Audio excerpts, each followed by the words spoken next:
I think the biggest issue, and this is an issue I think a really interesting one for anyone who's in the industry, is learning. Yeah. Is because change is coming. You've got to get on board, and if you resist it, it's just going to be a lot harder. When you put efficiency, energy efficiency, or environmental responsible practices into place in a business, we're talking about the business of building here, you actually do find savings. Okay. But it has to be a good design. And again, that comes back to getting that energy efficiency guy involved as early as possible to help you with that design. Good design doesn't have to cost you more. Yeah. This is the Build Out West podcast with your host Tony Hyde from Evolution House and Lawn Specialists and Catherine Smith from Build Bright Builder Brokers. If you guys are looking to build in WA or simply curious to see what's going on in building, you guys are in the right place. We're here to give insight with professionals in the game, coming to give the inside scoop. Episodes are uploaded weekly, so don't worry, we don't skip a beat and you won't either. Like, share, subscribe, sit back, relax, and let's go. Hello and welcome to the Build Out West podcast with your host Tony Hyde. And Catherine Smith. Good morning, everyone. How are we? Dan is back. He's back.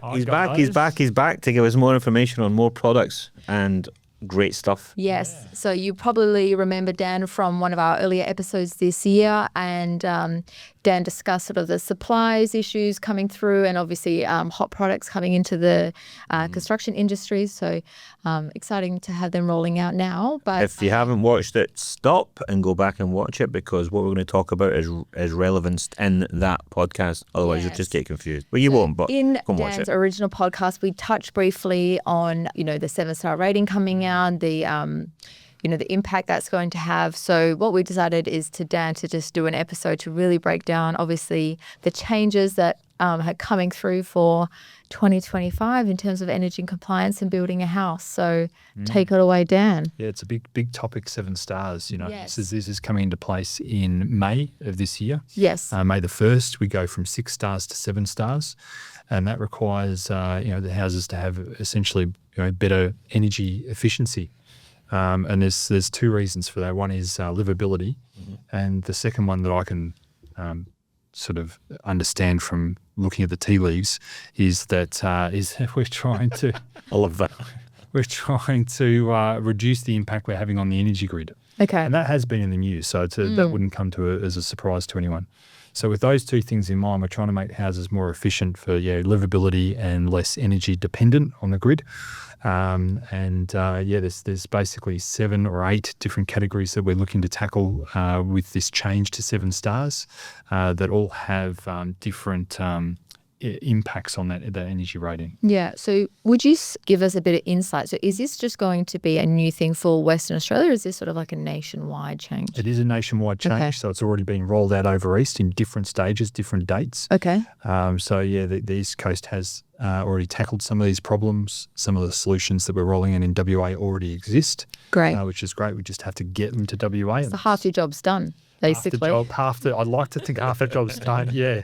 Feels like we just copy what's happening over there. Bring it over here and we're good. Yeah. I think the biggest issue, and this is an issue I think a really interesting one for anyone who's in the industry, is learning. Yeah. Is because change is coming. You've got to get on board, and if you resist it, it's just going to be a lot harder. It's also adaptability, right? Because a lot of people don't like to do change, especially in a trade where they've learned it, they've known it for so many years, and they're now having to pivot a little bit. It can take a bit to wrap your head around, but it is inevitable. Yeah. Different people will have different attitudes towards it. I've dealt with just this morning with a trade putting down a slab with a new product, and he's approached it so well. The builders approached it so well. The earth worker, though, didn't do the job properly, so we had to pack up tools and leave. But this thing, everyone's got to be on board with these changes. Everyone has to understand all those, because everything's connected. That's the thing. Mm-hmm. So, Catherine, you're in land sales, new home sales. So the first thing, you're really on the front line with this, because you're selling the land for people to build on, and the way that the land's laid out will determine which way the house faces. And that's really the first thing when we come to looking at 7 stars that can impact your rating in the biggest possible way. Yeah. So do you want me to just sort of start broadly and give you those categories? Yeah, the cover. Give us, I think there's about 7 Yeah, 7 touch points for the 7-star rating. Yeah, 8 including colour. Let's make that the title for this podcast. How about that? That's Yeah. Title's done. Done. So yeah, there's 7 categories. So orientation is the first one. So orientation of the property, we're really kind of touching on passive energy when we talk about orientation, and how the sun hits the house and how that warming affects the house, particularly through winter. In WA, we have hotter climates.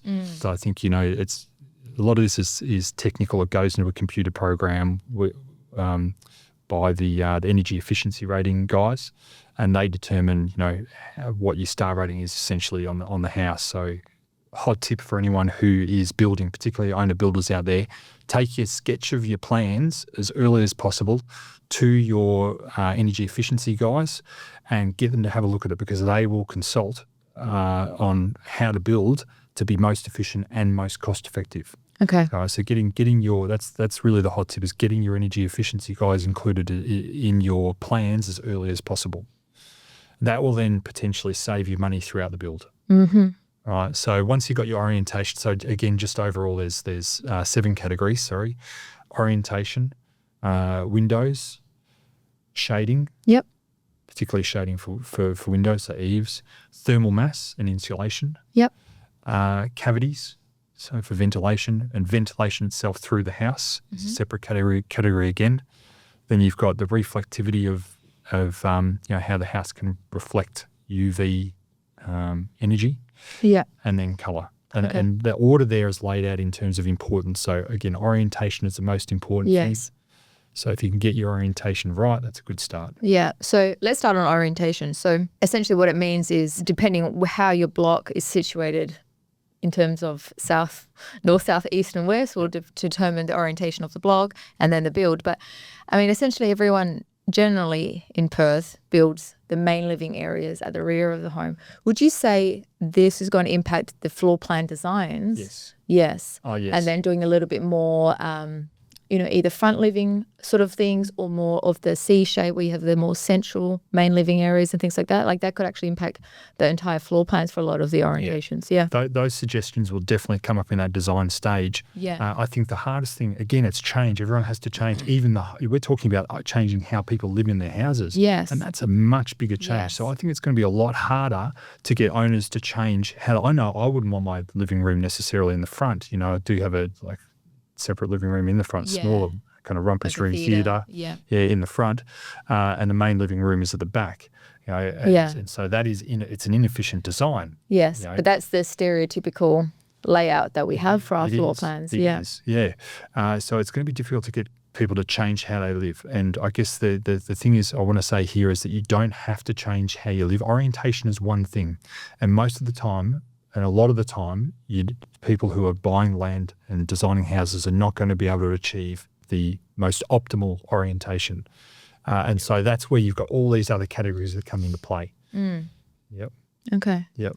So what about windows then? So windows is the second most important thing. And windows are really bad insulation spots. They just leak energy really badly. I think the R value on glass is something like 0.5 or 0.2 or something really low, right? And so as opposed to your wall, which should be 2.5 or higher, right? So windows just don't cut it as they stand. So what they're trying to do with windows is make them smaller, to reduce the overall amount of energy loss through the window. And then we're also looking at thermally broken windows, which are a thing that's already on the market. And essentially that means that the window frame from the outside to the inside is broken. And there's usually like a gasket that sits inside that frame that breaks those two layers. Okay. There's I'm also hearing a lot about windows that are fixed into place, so you can't open windows, which again it's a different way of living, isn't it? Right? Yes. You have windows that you can't open and get fresh air on those beautiful spring and autumn days. So there are some concerns about how we're going to interact with some of these standards. Yeah, I think I don't like the thought of reducing the window sizes either, because obviously you want the natural light coming through your home. What does double glazing impact on this? Double glazing kind of solves that problem. Yeah. But the problem it creates is cost. Yeah. So it's a double-edged sword. Being from Scotland, we've just all double glazing. It's just a standard. Yep. But then the way we build houses, there are a lot of kit houses, so we'll just do thousands of houses that build windows at the same sort of size, but we don't have to worry about being Double hot. glazing. We keep I mean, just keep the heat in. To be fair, I would like there to be more double glazing to hopefully reduce the cost of it, where it's like if it's a bit more the norm in a sense, the price should reflect that. There's certainly quite a few glazers out there that are into it. They're waiting for it, but they know like putting into these houses we're building right now, it just kind of doesn't work. It doesn't work because it doesn't help anything. It's just an extra cost because the thermal qualities around the other areas aren't there. Yeah. So how about shading then? Yeah, shading is really around eaves, the eaves on a house. So you see a lot of houses these days on narrow blocks that don't have eaves. Yes. So again, that's going to affect that star rating for them. Okay. I saw a fantastic design. I've stolen the plans from Melbourne. And this one has, if I could describe it, if you imagine like it's a cube of a house, so it's a rectangle shape, okay. But then where they've got windows, the windows are recessed back into the build, okay. So the windows actually recess, so it allows you to have shading over the windows. So the windows are the most vulnerable area of the walls. Okay. If you're reducing those increasing the shading on the windows in summer, that gives you a higher R value. And in winter, when the sun's lower, it can still hit those windows. So again, it works in summer and winter. Okay. Right. So yeah, the windows are recessed into the build. So they're kind of like, the brick kind of comes out from the windows. If you're looking out of your window, you're going to see brick on the outside, either side of your window. Yeah. And then, the light coming in. Yeah, because right now we're recessed more about if windows are maybe that recessed, and so you're going to talk maybe on whole brick lens. Or even two, Right. Yeah. And I mean, this is a fancy design, so the brickwork was curved into the window as well. Okay, Curves on the front of the house. It was a nice Just design. people screaming now. I swear I'm going to build this house so I can convince my wife. It was lovely, and it had a massive overhang in front of the garage as well. Okay. So, there was 2 meters, right, from the so they had to put a big beam across the front of the property, but it was a 2 meter overhang in front of the garage. So that again provides that shading to the garage, and garage is a bit of an issue in terms of heat. They're really hot pockets in houses. You'd know that if you go into your house on a summer day, you could hit 45 degrees, 50 degrees in your garage. Yeah. So giving shade to your garage also insulates the rest of the house. Okay. On the other hand, I'm also seeing a lot of double brick come in for internal walls, between the garage and the house. So normally it's just a single leaf of brick. Yeah. So I saw earlier this week a house with double brick on that same wall. So again, everyone's trying different things to try and achieve the 7-star. At the cheapest rate possible, probably. The cheapest cost. That's right. Yeah. Because, a house, it's already costly to build. Yeah, and I think I think every builder's going to approach it differently, but it's going to come down to price. There still need to be price competitive. Yeah. So I think it might be a few teething problems the first year, just seeing what's actually cost effective and what actually hits the 7-star rating as quick as can. And then everyone will sort of copy whoever achieves that. You can almost see customs just stopping for a while. Literally, like no custom houses. Unless you got a huge budget. Yeah, unless you're like, hey, there's a big wad of cash, But like you almost see that happening. Right? Yeah, I think again it comes back to getting your designs to that energy efficiency guy or gal as early as possible. Yeah. Get their eyeball because they can potentially save you that money with smart design. I think that's the real takeaway is try and focus on smart design as early as possible, and then everything else should fall into place. Right, okay. And what about thermos? Thermos. You're talking a thermal mix here, I thought it was as well. My name of my Thermal mix. I do have a thermomix. No, I just mix in my hand. And then expensive smoothie maker in my house. That's. $2,000 smoothie maker. I'll stick to my $29 can brick from Kmart. What's fine for me, right? I know. But anyway, let's go back to thermal mass. Yeah, thermal mass. Yeah. Yes. So we build a lot of brick in WA at the moment. Double brick is a positive and a negative in the sense that it gives the house a lot of thermal mass, and the thermal mass will hold on to the temperature that you want in the house essentially. Yes. And release it slowly. But then to get to 7-star, what we really need to be doing is insulating that thermal mass. So we have or take it out of the build entirely.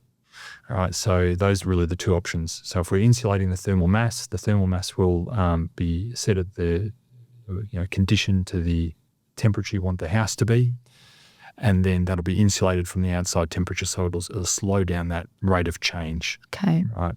And then the only issue is if you can't insulate that, then you got to take it out of the build entirely, and you're talking about timber builds at that stage, and then you've got to insulate the walls.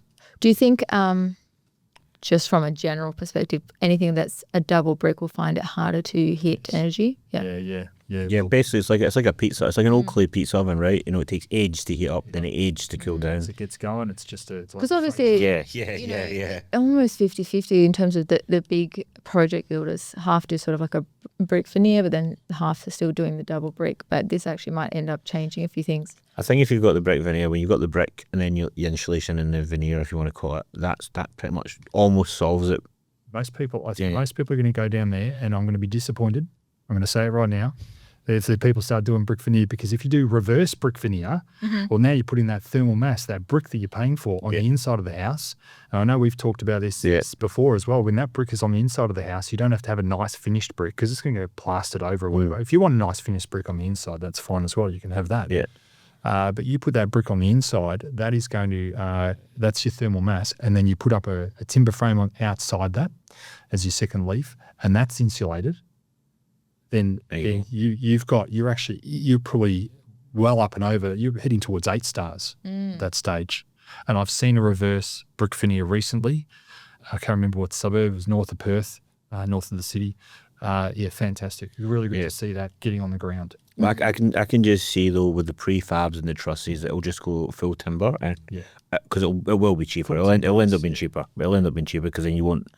Not against the brickies, you won't have to pay the brickies to lay the bricks, right? And that could be quite costly. And also, there's a brick shop up for sale. So this is it. There you go. So we're here, It all swings and roundabouts. So it's going to be an interesting year. But what about cavities then? Cavities, this is just an extension of really what we talked about before. So at the moment with double brick, we have a 50 mil cavity in there. The idea of the cavity is to allow moisture to condensate both out of the house and also coming into the house, so to come in. But mostly to get that moisture out of the house.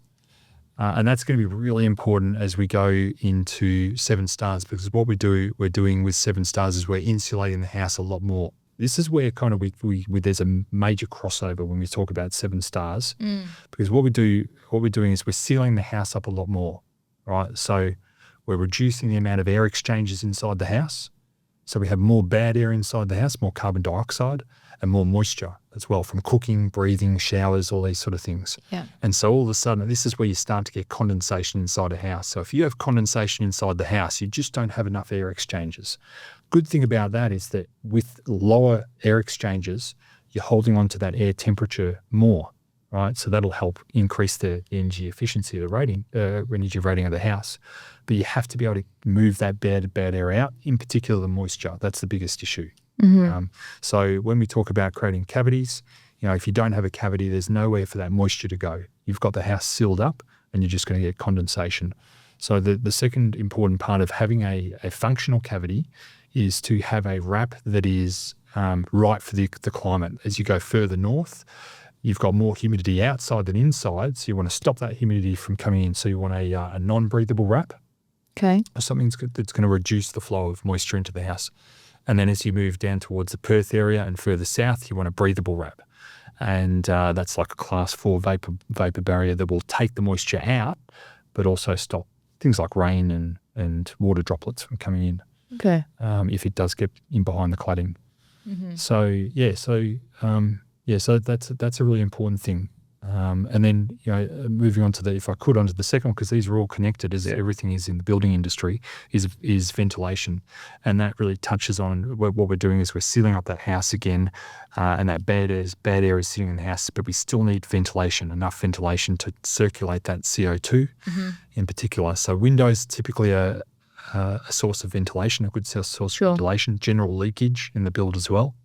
And that's been quite high recently, but again, at 7 star, we're trying to close that down. Okay.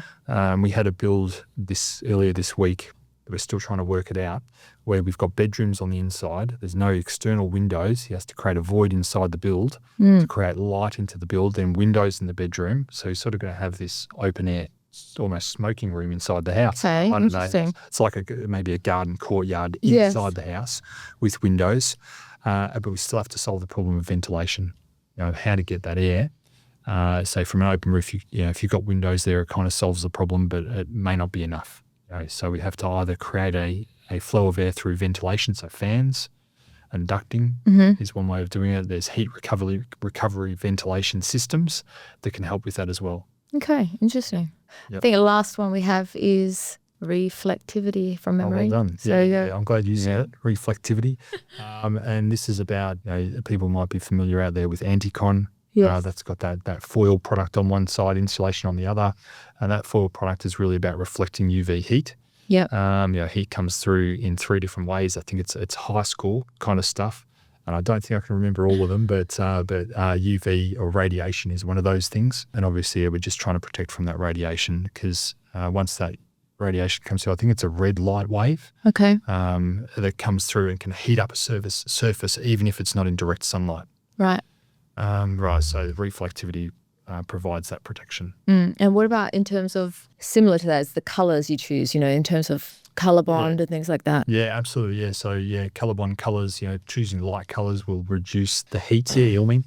That's so to choose light colours for your roof, light colours for your wall, your render, light coloured brickwork, and all that will make a difference. But again, we're seeing small. We're seeing some developers demanding that. I think is it Rose Hill Walls? Maybe I might be lying up that way. Okay. They're like, it has to be. It's only 4 or 5 colours of roof and light bricks. Yes. They're already going. No, we're not. We don't want it. There's definitely out South Guildford where I'm sure they're like. Because essentially most. But that's a little bit to do with now colour bond roofs. Everyone's sort of away from tiles now, but there's only whatever shades. But people are kind of sticking to maybe 4 off the 10 or whatever. If 7-star tiles will probably go because they just won't be able to achieve anything with tiles because there's not a closed gap. It won't be. Can't see anyone really ever going back down that road. I think. Yeah. You have to be able to spend a lot of money under it, and it'll be more of it'll be an aesthetic look rather than a functional. Yeah, proper. Yeah. Yeah. That's crazy. That's a lot of. There's going to be a lot of changes over the next.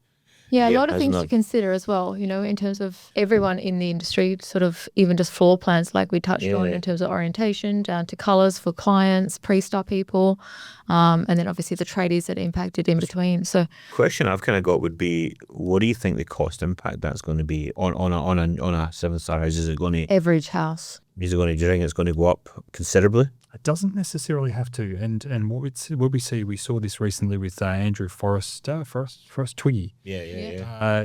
He was talking about that he finds that when you put, and I've found this as well, is when you put efficiency, energy efficiency, or environmental responsible practices into place in a business. We're talking about the business of building here. You actually do find savings. Okay, but it has to be a good design. And again, that comes back to getting that energy efficiency guy involved as early as possible to help you with that design. Good design doesn't have to cost you more. Yeah. Well, I suppose, the 7-star as well, if you get it right, your aircon use will go down, you'll be able to, you're hearing like you throw on for like half an hour and then using your internal fans, and you'll find, because they're really cheap to run, especially on the roof ones, you'll be like, your bill should slightly come down. And if you've got like solar and stuff, you can see things really coming down. Because it's like your double brick, you put your aircon on, half an hour later turn it off, house is just heating back up again, right? So you got to run it constantly. That's it. And then at 5 o'clock when everyone comes in, the grid's getting hammered because everything's on, right? So yeah. One of the interesting things, I mentioned that heat recovery ventilation product. Yes. This one's a really interesting one for me because what it is essentially is it takes the air from the inside, it pushes it outside and brings in fresh air, and then the box where the magic happens takes the temperature from the outgoing air and preconditions the temperature of the incoming air. Okay. And it's just run on fans, right? Just run on fans. And so for the cost of having a fan run, right, you can actually have a very efficient, like if you get a ducted air conditioning system, right? Yeah. That's going to cost you 10, 15 grand. Right, and you've got air in each of the rooms.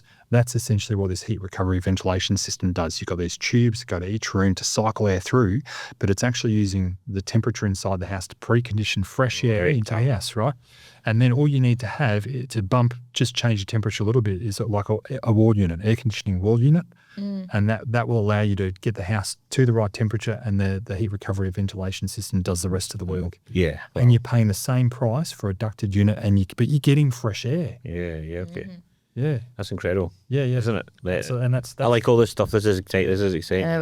We could ramble for a while, but thank you so much for coming on. To be honest, because this has been, it's going to be a really hot topic for 2025. It's a huge. Coming up when you say May 1st, we'll be rolling out. Yeah. Yep, So there's been a lot happening in the background for everyone in construction to roll that out. But I think this is also good for clients that are looking to build this year and seeing how much moving parts there are to obviously make it compliant, and it's not so easy. Everyone's trying their best to make it as efficient and as price effective that they can do as well. Absolutely, as are we as suppliers as well, as just trying to put downward pressure on any price increases that come through. Exactly. All right, cool. We once again thank you so much for coming on, and I'm sure we'll see you in the next couple of months for another update on what's happening with the crazy supply world. It just seems to be changing all the time. Always does. Yeah. Well, again, thanks for listening, everyone. Like, share, follow, subscribe. Any questions, hit us up in the comments. We'll get back to you straight away. Thank you very much. Goodbye. This is the Build Out West podcast with your host Tony Hyde from Evolution House and Lawn Specialists and Catherine Smith from Build Bright Builder Brokers.